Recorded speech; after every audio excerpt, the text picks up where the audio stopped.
Ang puso ko sa'yo talaga, kaya humawak sa aking kamay, handang ibigay lahat ng nais. Ang puso ko sa'yo talaga, kaya humawak sa aking kamay, handang ibigay lahat ng nais. Ang puso ko sa'yo talaga, kaya humawak sa aking kamay, handang ibigay.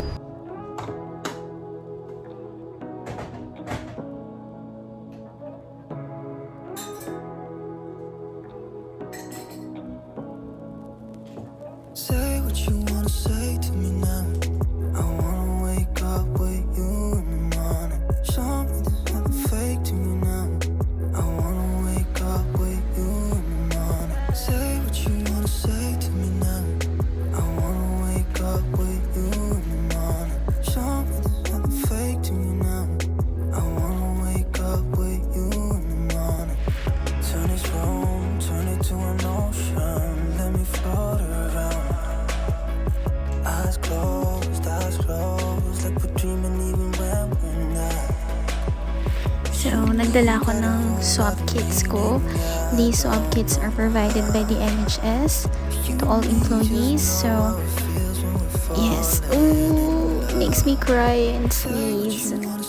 Pero, yeah, we have to do it. Make sure na safe tayo. And, we have to do this twice a week and register it online.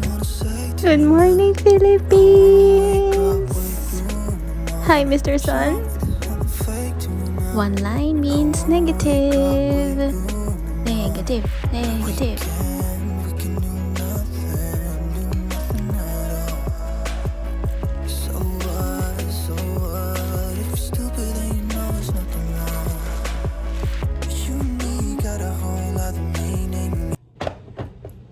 Hi guys! Hi! Welcome to Quarantine Serie! Magawa ako ng kape. So, time check. It's already 7:41 a.m.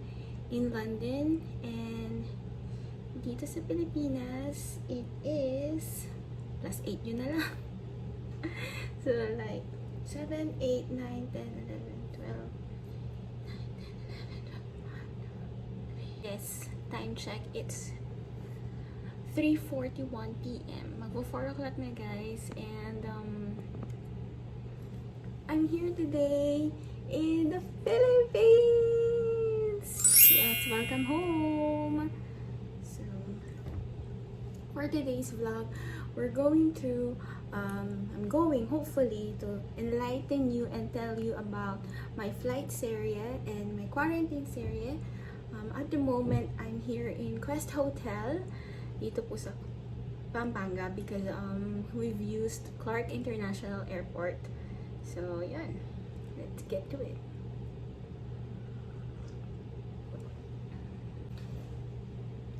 Right, so let's get to it. So I am an OFW, an overseas Filipino worker working in United Kingdom, and I'm here in the Philippines for my 3 weeks annual leave. And ano nga ba, ang daming tanong about how did you go home? Are you even allowed to? British nationals even ask me, are you legally allowed? Yes, we are legally allowed because according po sa rule ng United Kingdom, ang hindi lang po pwedeng lumabas or mag-travel outside their country are British nationals. Therefore, if you are holding a Philippine passport, that means you are legally allowed to go home. So, can't speak. So, sasabihin natin dito sa vlog na to yung mga detailed steps na nangyari during our flight. So, first, ang ating bansa, ni-revise na po niya ang travel rules and regulations. So sabi dito, an overseas Filipino worker, whether land-based or sea-based, can travel here or can enter the Philippines. Also, families traveling together with at least one Filipino will be considered all OFWs. Okay.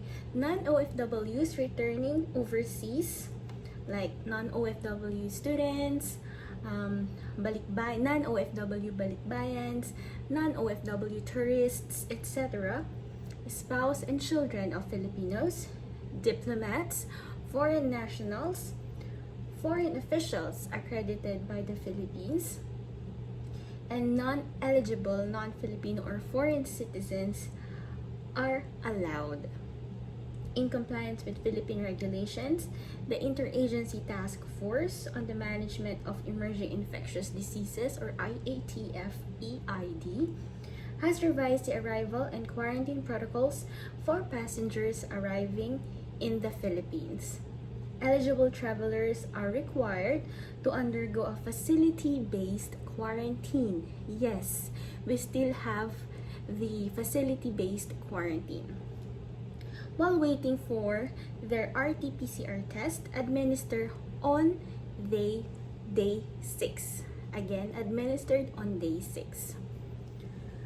Day 1 starts on the day of the passenger's arrival. Okay? So again, ni-revise na ng ating IATF yung mga rules and regulations for people coming into the Philippines, and I'm gonna just post the link about that revised rule or regulation. Okay? Sorry. Gusto kong magkape pero ang init. Right, so let's get to it. To be continued. So, lumipat po kami from Heathrow Airport. So, at first, we booked Emirates. And our flight date is supposedly the 5th of March, 2021. However, like few days before we are about to fly, Emirates canceled our flight because wala daw silang flights from March 3 to March 6. Okay? And also, when you fly from the Philippines to the UK using Emirates, dahil po sa rules ng UK, everyone transiting or coming from United Arab Emirates are required to undergo a hotel quarantine. Okay? So hence, sabi namin, hindi siya budget friendly. So ang unang plan is that mag-Emirates kami from London to the Philippines, and then pabalik sana is we're gonna change our flight. So maybe Qatar or PAL. But then we've decided na sige, Qatar na lang, since ever since we become an OFW since 2016. Yeah. We've been using Qatar Airways and we really like the service. Sorry. So yeah. So, booked na ang Qatar Airways. For Qatar Airways passengers, you or we are not required as an OFWs to have a negative PCR test result. Okay? Kasi ayon po sa rules ng Qatar, let's read. Ang bagal ng internet. But you can go to qatarairways.com to check about the travel requirements needed for your final destination. So, isa-search nyo lang here yung Philippines. Alright? Alright. Hindi pa rin nag-load after how many years? So, again, our travel requirement ng Qatar Airways is based on your final destination. So, ang final destination natin is Philippines. Hence, when you check on their homepage sa Qatar Airways, it will just say yeah, about the passport, no need for medical bits and bobs. So it's just really yung passport needed. But then, as an OFW, para magkaroon po kayo ng hassle-free na flight, so ang nangyari po sa amin is once we arrived in when we arrived in Heathrow Airport, yan.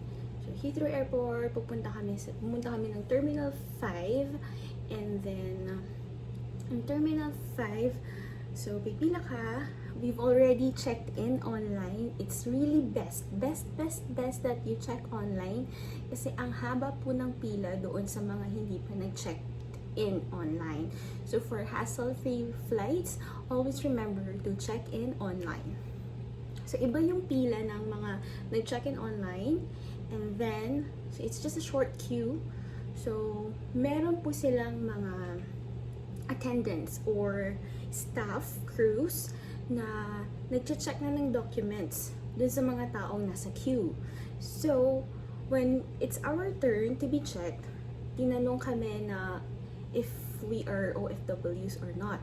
So, basically, we've showed her our passport, and then we told her that we are OFWs. So, ano yung tinanong? Sabi niya, if we have any OEC. Sabi namin, wala pa kaming OEC since it's best to get it. Kasi ang OEC po, meron lamang po siyang 60 days expiration. But since ang flight lang namin is about 3 weeks ang vacation, we can get it. But then we didn't. That's another story to be shared. So, pinakita namin yung aming old OEC. And basically, happy naman sila doon. So, they're happy for that.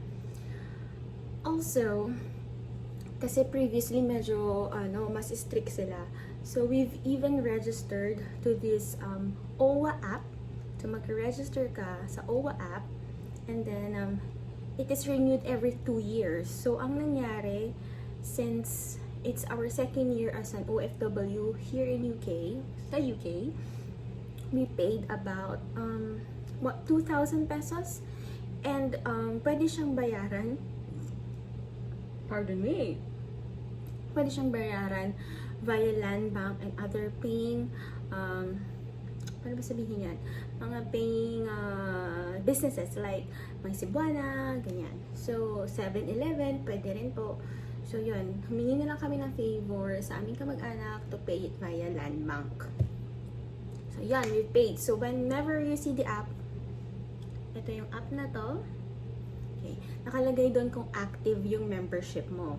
So, dahil strict pa noon, few days before our flight, we thought na parang it's a good way also to show that we are registered in OWWA, hence we are OFWs. Okay? So, happy sila sa iyong OEC, old or new, happy na sila sa passport. And then, i-escalate nila yon sa higher ups nila, and then they will verify, pasok ka na sa check-in ng luggage.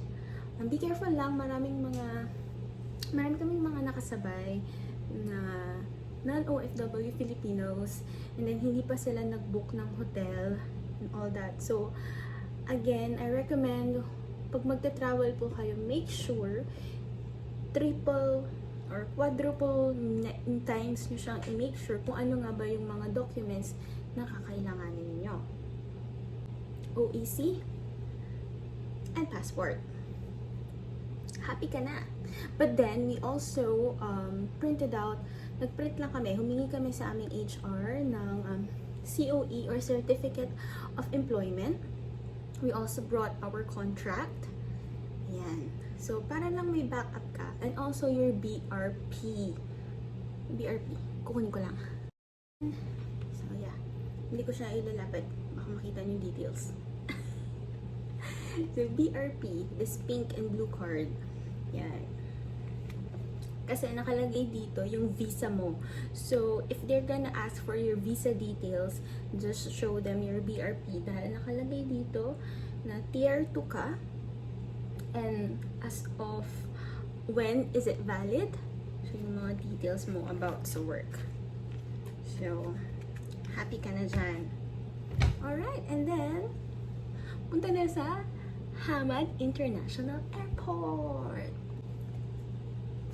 Again, sa Hamad International Airport, upon arriving, they will not ask us Filipinos to show or present a negative PCR result unless yun yung final destination mo, which is Qatar. They also have their own rules and regulations on implementing isolation and the PCR results and so on and so forth. So, since transit lang tayo doon sa Hamad, we are not required any PCR result. Okay?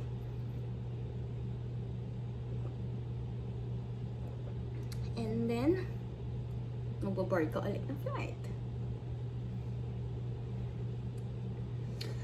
And now, habang nandun ka sa ere, merong mga ibibigay ng mga forms ang cabin crew that are necessary to be filled out na para hassle-free na, hindi ka na problema once you arrive in Clark International Airport. Hence, it is important to bring your own pen. Yes, bring your own pen. Ilagay mo siya where you're able to reach it easily. Huwag doon sa ilalagay mo sa taas na cabinet. Cabinet? Ano ba tawag na? Basta ilagay mo siya kung saan madali mo siyang makuha. May access. So, you should have your own pen, but then if yung seatmate mo sa plane walang pen, it's always nice to share it. Okay? So, yeah. May ibibigay silang forms, and these are the forms. Let's have a look. So, ito po yung mga forms. Health declaration card. Yan. Case investigation form. Hindi yan ibibigay. Affidavit of undertaking. Hindi rin yan ibibigay. Huwag ka mag-alala. So, basically, yung health declaration card and Bureau of Immigration card. Tapos yung parang white sheet na travel ganyan. So, 3. May ibibigay silang 3 forms sa'yo. Health declaration card, yung immigration sheet or immigration card, and then about the DOT form. Okay? So, yung affidavit of undertaking and CIF form, don't worry, ibibigay yan ng Clark International Airport crew. And we're back! So again, ang ibibigay na forms sa inyo are 3 forms on the plane, health declaration card, immigration, and also yung sa DOT. Basically, just details of you. Ang importante doon is the immigration card. Yun yung ibibigay mo, isasabit mo sa immigration along with your passport. Okay? Ang health declaration card, kukunin yan ng OWWA. Okay. So, upon arriving in Clark International Airport, lalabas na kayo, isa-isa. You will go out by zone. Yun yung ideal. But basically, it did not happen. So, sa ibang mga flights, I've heard na sa PAL, the crew are conducting or merong isang staff from OWWA that will go to the plane and explain everything. But then, with our experience, that did not happen. So, pupunta kayo. Yeah, pupunta na tayo doon sa Clark International Airport. Yes, so sa Clark International Airport, meron silang parang hall. Okay, may malaki silang hall. And then, there are a lot of staffs from OWWA and from the airport itself na mag-a-assist ng inyong upuan kung saan kayo uupo. Basically, may social distancing pa rin. So, you're gonna be 1 seat apart. Also, it is mandatory. Again, mandatory that you will have a face shield and a mask. Sa Qatar Airways, they will ask you naman if you have any face shield Kasi if wala, they will provide you with one. If you have or if you brought one and hindi ka nila bibigyan. Okay? Oh, I remembered something. My freebie sila na. This is Travel with Confidence from Qatar Airways. So they will give you this kit. May gloves. I don't know if, oh, it's nitrile. It's rubber. So if you have latex allergy, I don't know, baka hindi siya po pwede. So we're gonna give you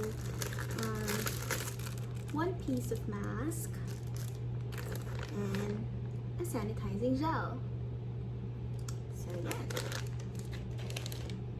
Okay, going back. So, nakaupo na po tayo doon sa may Clark International Airport na parang conference hall. And in that hall, mayroong isang ang daming commotion eh. Ang daming commotion na nangyari nun.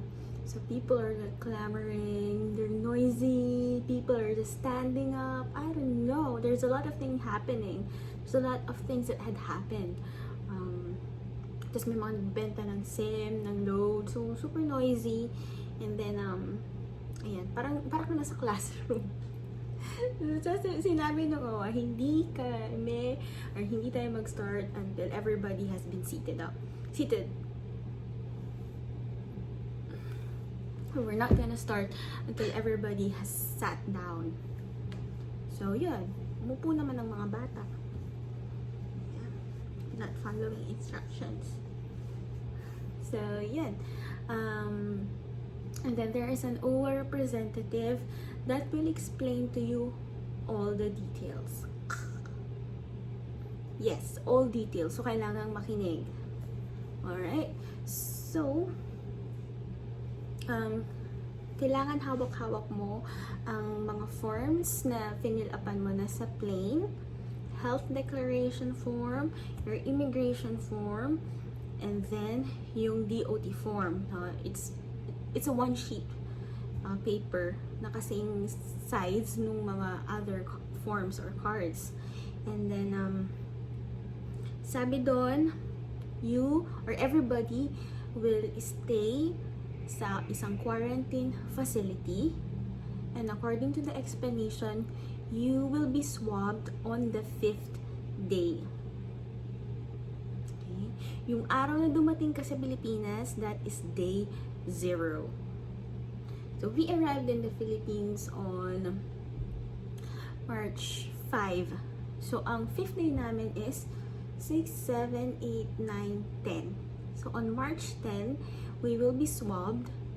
And ang results may come out in 24 to 48 hours.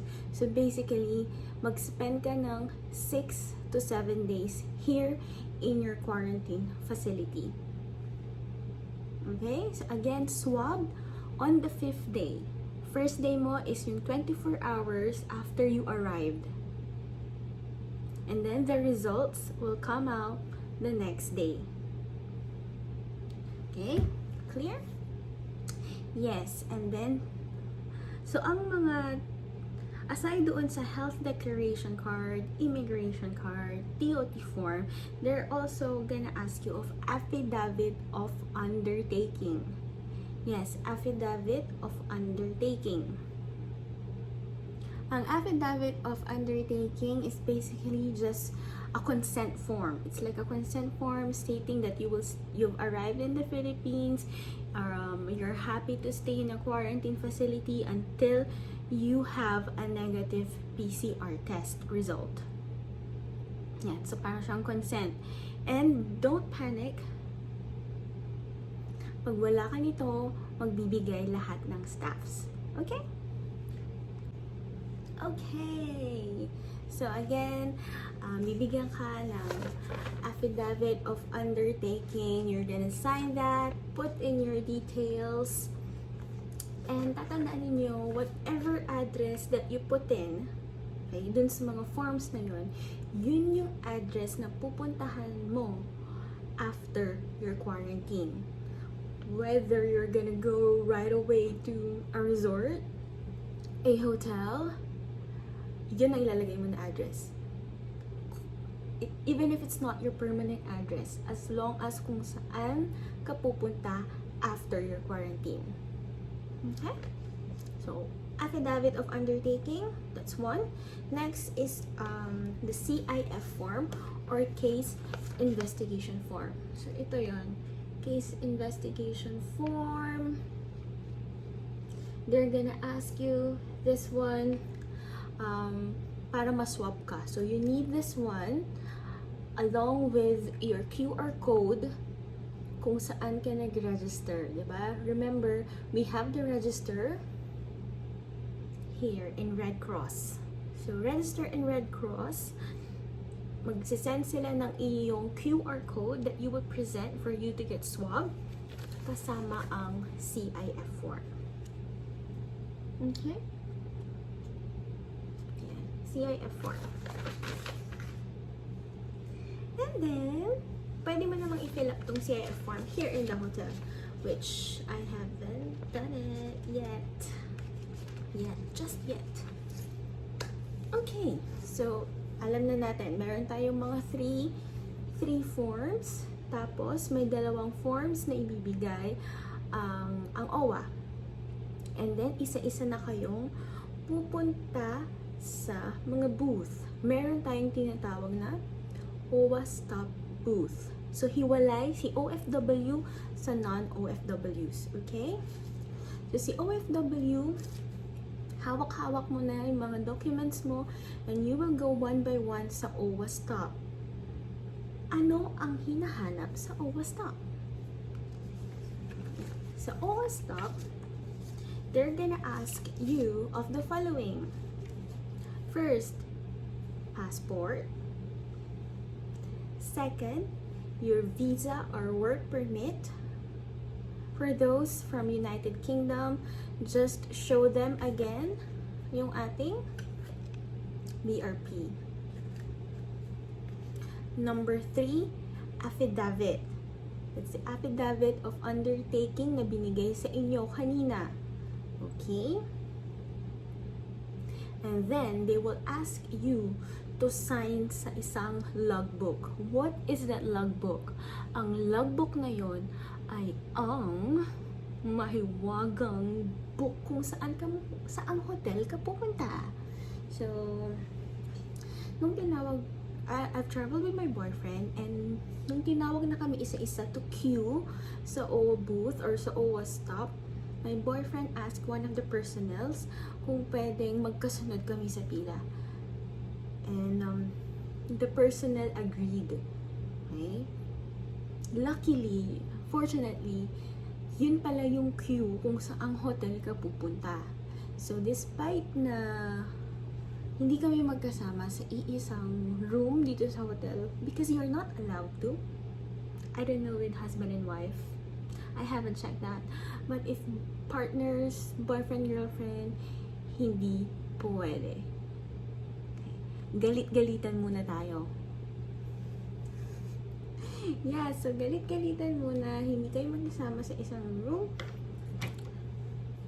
But then, we're lucky kasi if hindi siya pumila next to me, iba yung hotel niya. So, we're still in the same hotel and that's okay. So, ayun na. After that, pupunta ka na sa immigration. And in immigration, tinatanong lang naman ang iyong passport and yung immigration form. Again, mandatory pa rin ang face shield and face mask. So, don't ever remove that.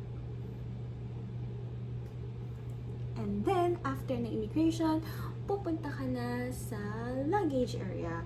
So, kukunin mo na ang inyong maleta at ang lahat ng ari-arian mo. Yes, so everything that you've checked in basically. And then, after nun, may ibibigay na document. So, may nakalagay doon yung name ng hotel. Okay, and titingnan nyo ng mga ushers sa labas. So, lalabas kayo ng international airport. Outside, there's a queue may mga ushers na magtuturo sa'yo kung saang linya ka depending on which hotel you're going to. Okay? And then, may buses waiting dun sa labas. It's Genesis. It's air-conditioned buses. And one seat apart pa rin. So, konti lang yung pasahero sa isang bus. So, yun. Larga na. So, what's next? Ang next na po dyan is pupunta na kayo sa hotel. We are here in Quest Hotel, here in Clark, Pampanga. It's not too far from the airport. I think mga 10 minutes lang siguro. Nag-stop lang kami sa Senya Hotel just to drop a few OFWs or few passengers, and then straight na dito in Quest Hotel. So may ibibigay silang sarili nilang form. Sa form na yon, basically they will ask you your name, your flight details. They're gonna ask you if you've been exposed to COVID recently, if you have any symptoms. Tatanungin kung saan ka nag-travel 30 days before or 30 days prior to arriving here in the Philippines. So since nag-transit kami sa Qatar, you're just gonna put Qatar Hamad International Airport. Since few hours lang kami doon, 2 hours, so you're just gonna put in the date. So also they will ask you about your medical condition, if you have any diseases such as hypertension, stroke, diabetes, all sorts. And then once you accomplish the form, pupunta ka na sa queue. Meron silang queue outside the hotel. Isa-sanitize nila ang inyong, ang lahat-lahat ng sayo. Sinasanitize nila ang inyong mga bags. And if may mga pasalubong ka, sasanitize nila yan. Pwede rin, sarili mo, why not? Kasi hindi ka pa naliligo ng 24 hours. Yes, so isa-sanitize nila, check ang temperature, and then papasok na sa briefing room. Yes, hindi pa nagtatapos ang dyan ng lahat. In their briefing room, one of their staffs will explain how to check in sa hotel. Okay, since OFWs were free of the accommodation, they're gonna provide breakfast, lunch, and dinner. They're gonna do the swab on your 5th day. Results will come out either on the 6th or 7th day. Also, you are not allowed to go out of your hotel room. At sa labas, meron silang mga tables. Meron silang glass table sa labas kung saan i-drop lang nila yung food mo.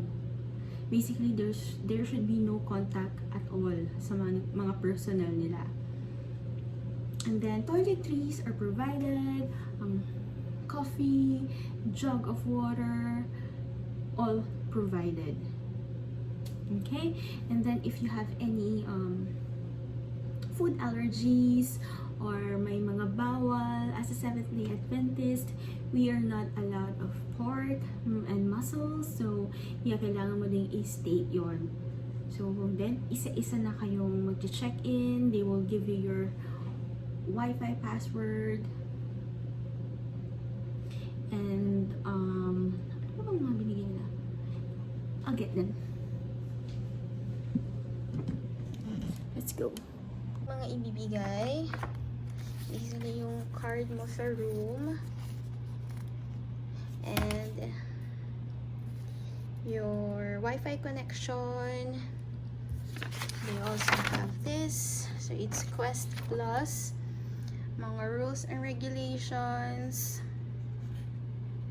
Yan. When you also scan their QR code, makikita mo yung details ng hotel. Unfortunately, lahat ng amenities are not allowed to be used by us.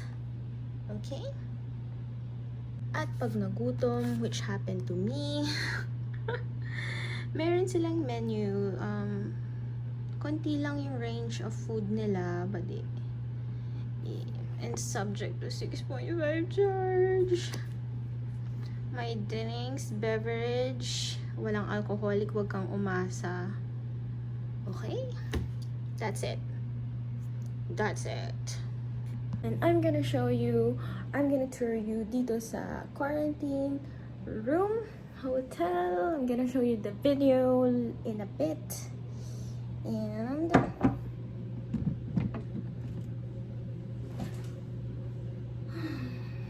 basically you just have to wait. In another video, I'm gonna be doing a list of what to do while you're here on quarantine, how to make your quarantine 1 week productive. Char. I wish I could. But yes, so yun lang po. Smooth sailing basically for me.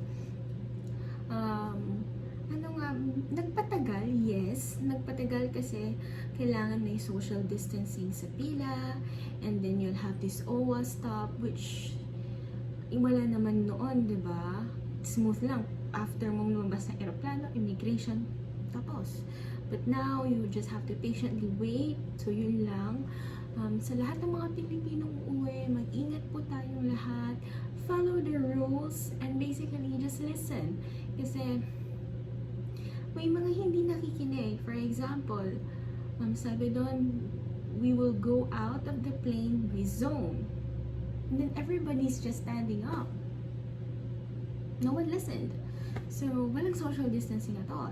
Even if we're wearing, but yes, we are wearing a face shield, face mask throughout the flight. Tatanggalin mo lang po siya kapag kakain ka. And we got home, or we had our vacation last year ng 2020, March 2020. Same date, March 5, 2020. Wala pang lockdown noon. But then, there are only a few passengers before. Kasi parang unti-unti nang nag-start yung mga lockdown in other countries. So, basically, parang one seat apart ka nun eh. But here, parang smoothly running na again ang mga flights, which is good. Which is good for the economy, good for everybody else who are working in the airlines. So, ayun, maging responsable lang po tayong mamamayan. Dahil we should also consider ourselves and consider others. Your safety is the safety of others.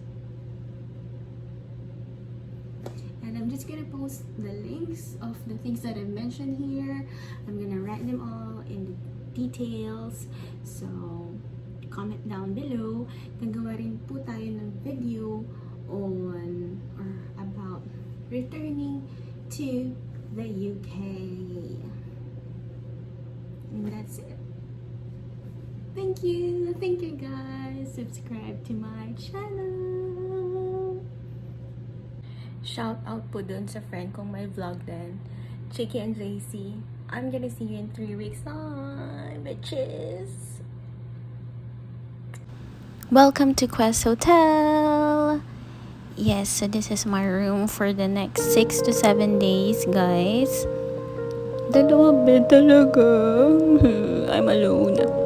Yan, so wow. They have coffee station. Coffee is life. Hoo-hoo. Weh.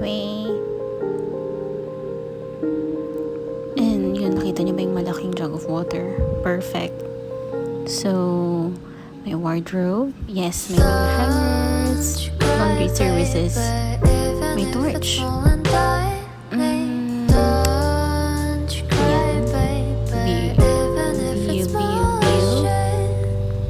Bathroom. Toiletries are available and provided. Ayan.